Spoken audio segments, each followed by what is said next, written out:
स्वागत है आपका। मैं हूं आपके साथ जास्मिन शर्मा। हेडलाइंस के बाद अब रुख करते हैं खबरों का। बात करेंगे बेहद महत्वपूर्ण खबर की, जहां राज्यसभा से भी महिला आरक्षण बिल पास हो गया है। बिल के खिलाफ किसी ने भी वोट नहीं दिया। हाउस में मौजूद सभी 214 सांसदों ने बिल का समर्थन किया। अब यह बिल राष्ट्रपति के पास भेजा जाएगा। उनकी मंजूरी मिलते ही यह कानून में तब्दील हो जाएगा। प्रधानमंत्री नरेंद्र मोदी ने सोशल मीडिया पर पोस्ट में 140 करोड़ देशवासियों को इसकी बधाई दी है।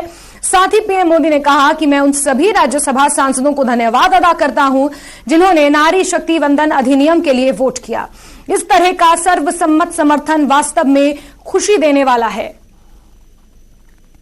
तो प्रधानमंत्री नरेंद्र मोदी ने सभी सांसदों का आभार व्यक्त किया और बीजेपी मुख्यालय में महिला जितने भी कार्यकर्ता हैं, बीजेपी महिला मोर्चा से जुड़ी जितनी भी महिलाएं हैं, वो प्रधानमंत्री का धन्यवाद अदा कर रही हैं।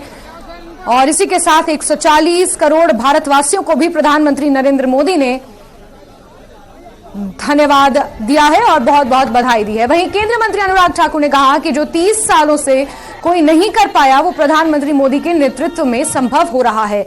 आज महिलाओं के लिए वो हुआ है जो दुनिया के कई देशों में संभव नहीं हो पाया है।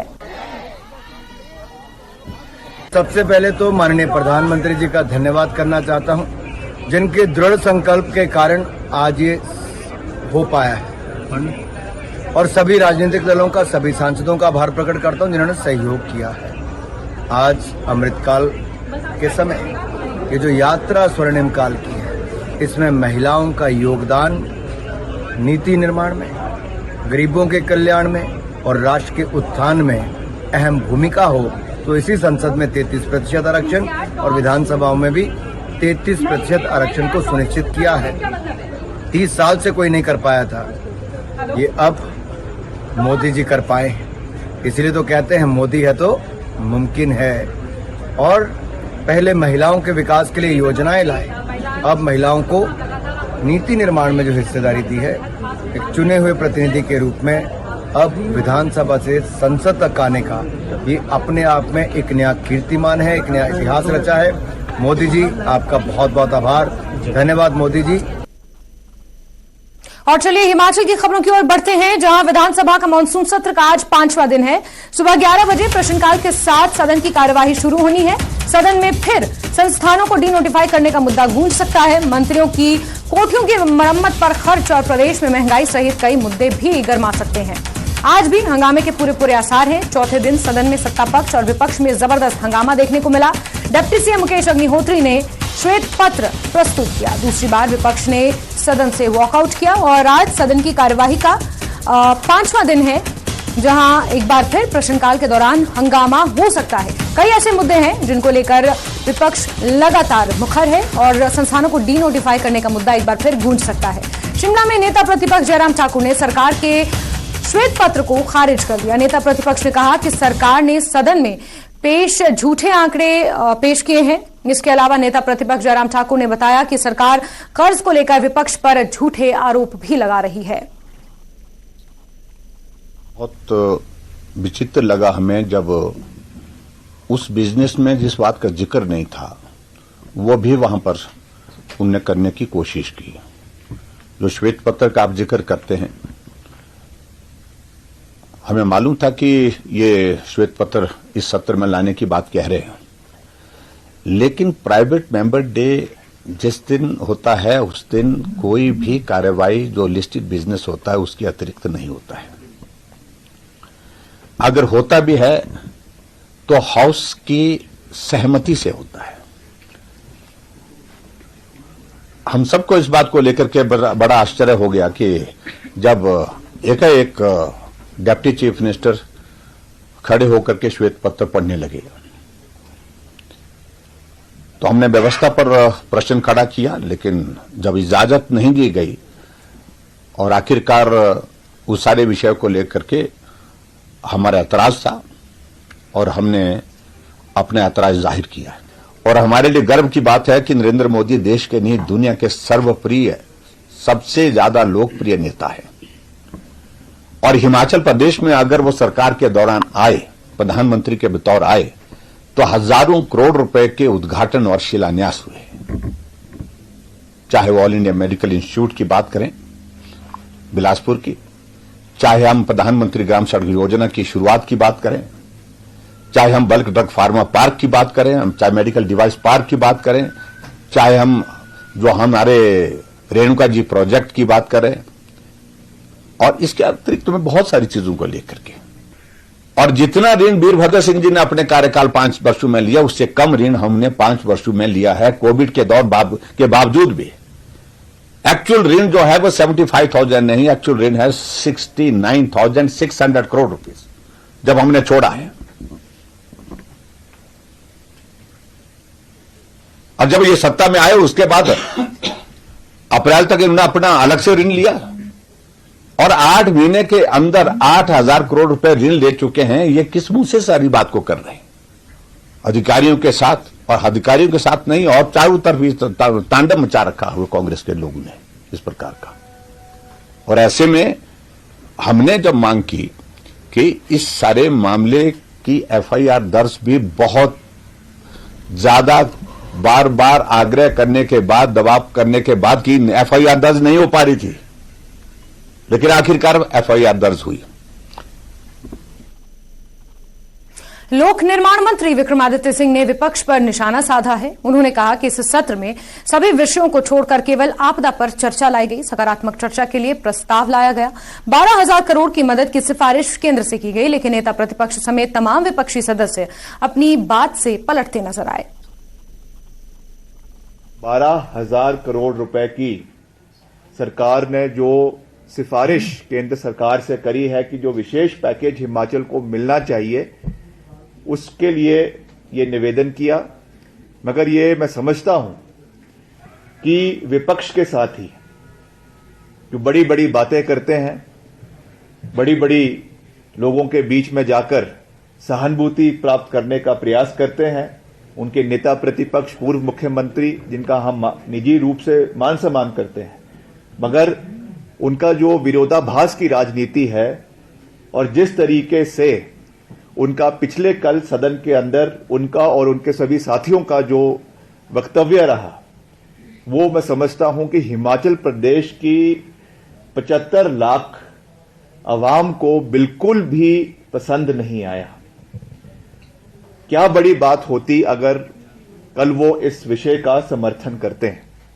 अगर विपक्ष के साथी नेता प्रतिपक्ष ये बात कहते हैं कि जो यहां पे ये रेजोल्यूशन पास किया गया है जिसमें 12,000 करोड़ रुपए का विशेष पैकेज हिमाचल प्रदेश से मांगा गया है, अगर जयराम जी ये कहते कि मुख्यमंत्री जी हम आपके साथ हैं, पूरा विपक्ष आपके साथ है, सरकार के साथ है, और इस समय कोई भाजपा नहीं है, कोई कांग्रेस नहीं है, हमको मिलकर हिमाचल प्रदेश के मुद्दों को, हिमाचल प्रदेश के मसलों को केंद्र सरकार के समक्ष रखना है और ये विशेष पैकेज हिमाचल प्रदेश से लेकर आना है, हिमाचल प्रदेश के लिए लेकर आना है प्रधानमंत्री जी से, तो इसका एक बहुत अच्छा। और चलिए सीधे रुक करते हैं हमारे सहयोगी रणबीर का। इसी खबर पर हमारे साथ सीधे जुड़ गए हैं रणबीर। आज सदन की कार्यवाही का 5वां दिन है और आज कौन कौन से वो मुख्य मुद्दे हैं जो लिस्टेड हैं, और बीते कल जिस तरीके से हंगामा देखने को मिला, क्या आज हंगामे के आसार नजर आ रहे हैं? कौन से महत्वपूर्ण मुद्दों पर आज चर्चा होनी है प्रश्नकाल में खासतौर पर? रणबीर।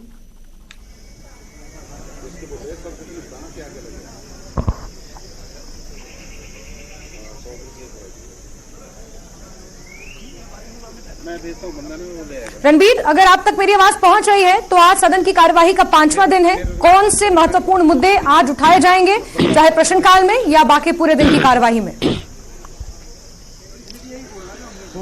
देखिए जैस्मिन, आज सदन के अंदर और बाहर दोनों जगह पर जो है काफी कुछ गहमा गहमी देखने को मिल सकती है, क्योंकि पिछले कल जिस तरह का हंगामा बरपा है जब से श्वेत पत्र को जो है सदन के भीतर ले डाउन किया गया था, उसके बाद आपने देखा कि किस तरह का हंगामा पूरे दिन सदन के भीतर देखने को मिला। और आज अगर आज के बिजनेस की बात करें कि हाउस में आज क्या कुछ होने वाला है, तो प्रश्नकाल के साथ रोज की तरह कार्रवाई आज सदन की शुरू होगी और उसके बाद 2 महत्वपूर्ण ध्यानाकर्षण प्रस्ताव हैं चैतन्य ठाकुर के और सुरेंद्र शौरी जो बंजार से भाजपा के विधायक हैं। नियम 130 के तहत महत्वपूर्ण चर्चाएं हैं। इसके अलावा नियम 61 के तहत जो है चर्चा लाई गई है दो विपक्षी विधायकों की तरफ से। यहाँ पर आज ये भी देखा जाएगा कि जो भांग की खेती को वैध करने को लेकर समिति ने अब तक क्या कुछ किया है, उस जो समिति गठित की गई है वो अपनी अब तक की जो रिपोर्ट है वो सदन के भीतर रखेगी। जो उसको अध्यक्ष है राजस्व मंत्री जगत सिंह नेगी, वो इसको यहाँ पर रखेंगे। लेकिन यहाँ पर सबसे महत्वपूर्ण ये हो जाता है कि श्वेत पत्र को लेकर जिस तरह से हंगामा हुआ है, आज विपक्ष जो है कि क्या इसी मुद्दे पर जो है आज फिर सत्ता पक्ष को घेरने की कोशिश करेगा, क्योंकि हंगामा जिस तरह से बरपा है तो आज भी कयास यही लगाया जा रहा है कि शायद हंगामा जो है इसी बात पर होगा। और जो पत्र वायरल हुआ था जिसमें जो भाजपा के विधायक डॉक्टर जनक राज का नाम आया था, शायद वो मुद्दा भी आज जो है सदन के भीतर उठ सकता है। एक नियम 61 के तहत एक आधे घंटे की चर्चा जो है लाई गई है। जो लिस्ट ऑफ बिजनेस है उसमें जानकारी है, लेकिन ये नहीं बताया कि किस विषय पर जो है डॉक्टर जनक राज अपनी बात कहेंगे। हालांकि जनक राज ने कहा है कि उनका जो नाम इसमें घसीटा जा रहा है उस पर स्पीकर के साथ उन्होंने बातचीत की और स्पीकर ने आश्वासन दिया है कि उन्हें समय दिया है। सदन के बाहर की बात करें तो आज जो मिड डे मील वर्कर है, जो सीटू से समर्थित यूनियन है, वो आज हल्ला बोल करेगी। यहाँ विधानसभा का घेराव करने की तैयारी है। प्रदर्शन जो है यहाँ पर किया जाएगा। एक स्थान यहाँ पर चिन्हित किया गया है कि यहाँ पर जितने भी प्रदर्शन है वो हो सकते हैं। वहां पर देखना होगा कि किस तरह की स्थिति वहां देखने को मिलेगी। और जो कोरोना के समय जो कर्मचारी लगे थे स्वास्थ्य विभाग में, वो अभी भी चौड़ा मैदान में डॉक्टर भीमराव अंबेडकर की मूर्ति के नीचे जो है धरने पर बैठे हुए हैं। तो कुल मिलाकर आज जो है हंगामा देखने को मिलेगा। और नियम 62 के तहत एक जो महत्वपूर्ण चर्चा ये भी है कि ये सुखद है कि इस मुद्दे पर भी ये सदन गंभीर है, हिमाचल गंभीर है कि जिस तरह से जो ग्लोबल वार्मिंग का इफेक्ट है उसको किस तरह से उससे कैसे निपटा जाना है, उसको लेकर एक चर्चा जो है वो चैतन्य ठाकुर ने लाई है। या तस्वीरें विधानसभा के बाहर की हम दिखाना चाहेंगे कि अभी किस तरह की स्थिति है और जो अधिकारी हैं, कर्मचारी हैं, वो यहाँ पर नजर आ रहे हैं। इसकी अगर हम बात करें, बिल्कुल रणबीर, हम साफ देख सकते हैं तस्वीरों में कि अधिकारी कर्मचारी तमाम अधिकारी और जितने भी कर्मचारी हैं वो सदन के बाहर जुटना शुरू हो गए हैं। 11 बजे सदन की कार्यवाही शुरू होगी और जैसा कि आपने कहा कि सदन के अंदर और सदन के बाहर गहमा गहमी का माहौल आज रह सकता है। आप नजर बना के रखें रणबीर। तमाम जानकारियों के लिए, अपडेट्स के लिए आपका बहुत बहुत शुक्रिया। और खबरों का सिलसिला आगे जारी रहेगा, लेकिन रुकते हैं एक छोटे से ब्रेक के लिए।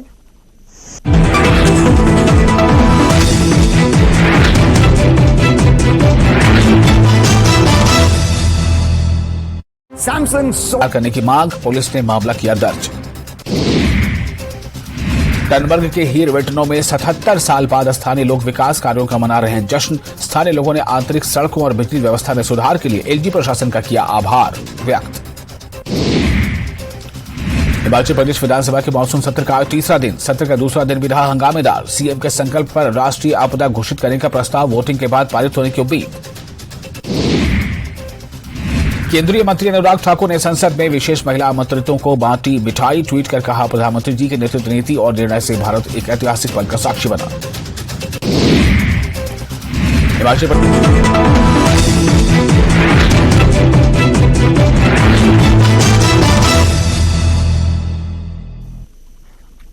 ब्रेक के बाद आगे बढ़ते हैं। पूर्व विधानसभा अध्यक्ष विपिन सिंह परमार ने सुक्खू सरकार पर आरोप लगाया है और कहा कि विपक्ष की आवाज को दबाया जा रहा है।